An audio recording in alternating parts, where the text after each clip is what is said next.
Hello students, welcome to my YouTube channel keep studying learning and exploring. কেমন আছো তোমরা? আশা করি তোমরা সবাই খুব ভালো আছো। তোমরা যারা আমার চ্যানেলের সাবস্ক্রাইবার ভিউয়ার্স, তোমরা দেখেছো যে যারা জিওগ্রাফি অনার্সের সেমিস্টার 4 এর স্টুডেন্ট, তোমাদের জন্য আমি ক্লাইমোগ্রাফের একটা ভিডিও আপলোড করেছি। আজকে এই ভিডিওতে তোমরা দেখেই বুঝতে পারছো বোর্ডে ঠিক ওই ক্লাইমেটোলজি পেপার থেকে হাইডার গ্রাফ, এটাও কিন্তু গ্রিফিথ টেলরের নিয়ম অনুযায়ী, মানে গ্রিফিথ টেলরের নীতি অনুসারে এই হাইডার গ্রাফটা করা হয়। হাইডার গ্রাফের ক্যালকুলেশনটা আজকে আমি এই ভিডিওতে উপস্থাপন করব। হাইডার গ্রাফ কি? হাইডার গ্রাফে আমরা কি দেখাই? হাইডার গ্রাফে আমরা দেখাই ড্রাই বাল্ব টেম্পারেচার আর রেইনফল। তার মানে আমার যে হরাইজন্টাল অ্যাক্সিসটা থাকবে সেখানে থাকবে রেইনফল, আর ভার্টিক্যাল মানে যে ওয়াই অ্যাক্সিসটা থাকবে আছে সেখানে থাকবে টেম্পারেচার।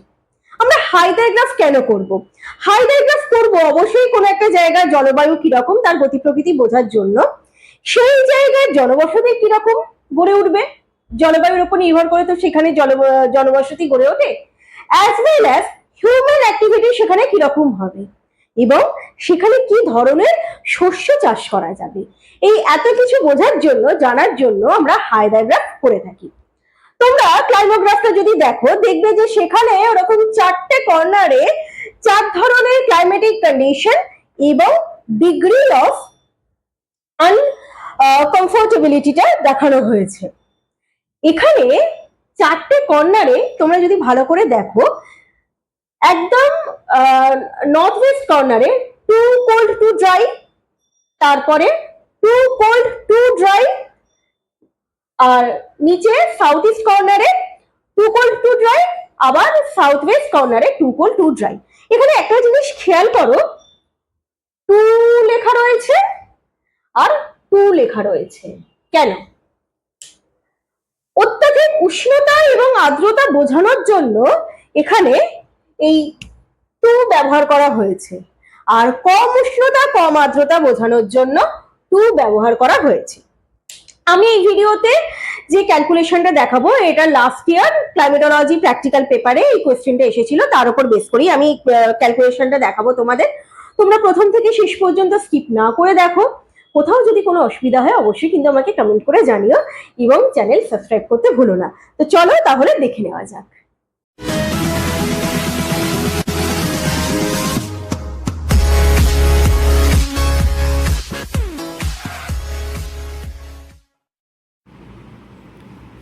আমরা তাহলে হাইডার গ্রাফের ক্যালকুলেশনটা এবার দেখে নিই।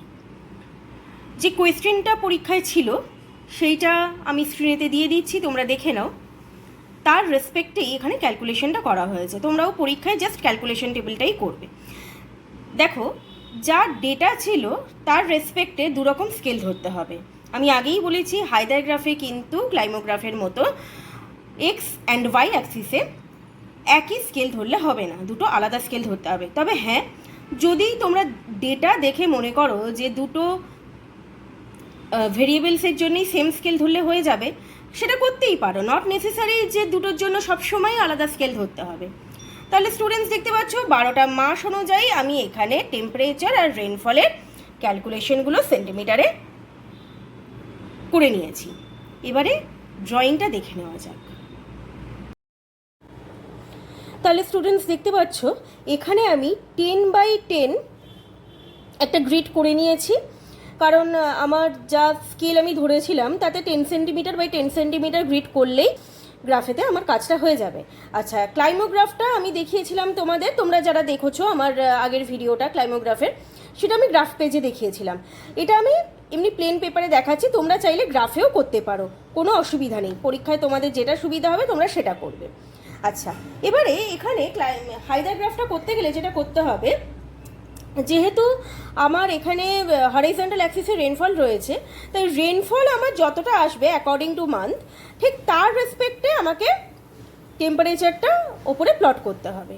আমি ক্যালকুলেশনের পেজটাও এখানে পেস্ট করে দিচ্ছি স্ক্রিনে, যাতে তোমাদের সুবিধা হয়। আমি বারবার আর ক্যালকুলেশনের পেজটা তোমাদের ঘুরিয়ে দেখাচ্ছি না। দেখো, প্রথমেই ছিল জানুয়ারির যে রেনফল, সেটা ছিল 0.68।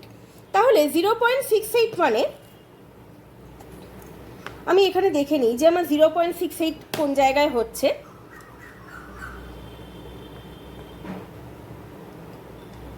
0.68, ঠিক আছে, তার মানে আমার এই জায়গায় হচ্ছে। এবারে এর রেসপেক্টে টেম্পারেচার কত না 4.875।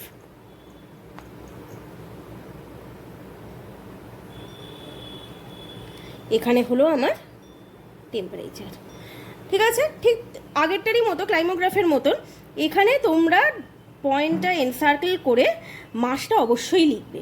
এটা হলো আমার জানুয়ারির। ঠিক একই রকমভাবে ফেব্রুয়ারিটা আমরা দেখে নিই। ফেব্রুয়ারির রেনফল ছিল আমার 0.40। 0.40 মানে আমার এখানটায় হচ্ছে, আর তার রেসপেক্টে টেম্পারেচার হলো 5.625।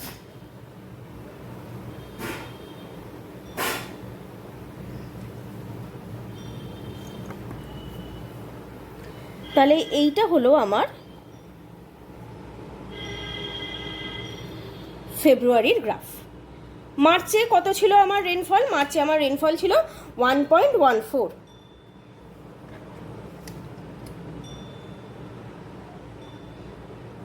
এবার তার রেসপেক্টে টেম্পারেচার হলো 7.025।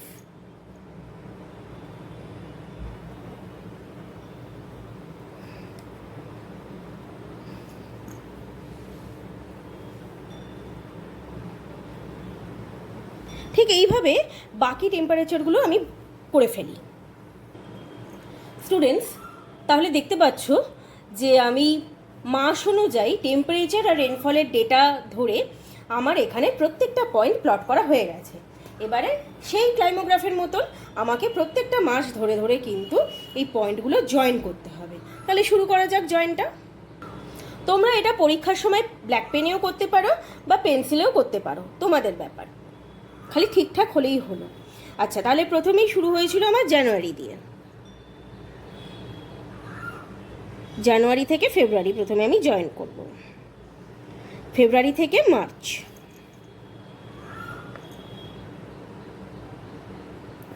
মার্চ থেকে এপ্রিল,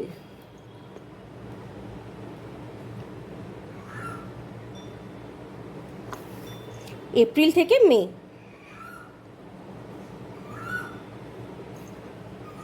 মে থেকে জুন। এবারে জুলাইটা দেখো, একদম এই কর্নারে, কিছু করার নেই, ডেটা যেমন আছে সেইভাবেই করতে হবে। তাহলে জুন থেকে আমি একদম সোজাসুজি এই কর্নারে চলে যাচ্ছি, সেটা হলো জুলাই।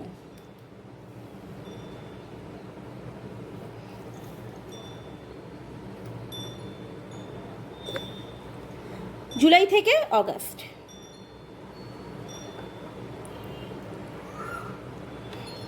অগাস্ট থেকে সেপ্টেম্বর,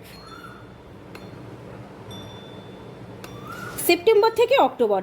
একটু দেখো এইখানে অক্টোবর, এই যে মার্চ আর এপ্রিলের মাঝে।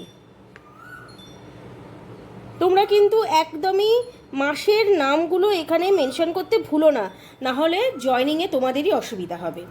আচ্ছা, অক্টোবর থেকে নভেম্বর,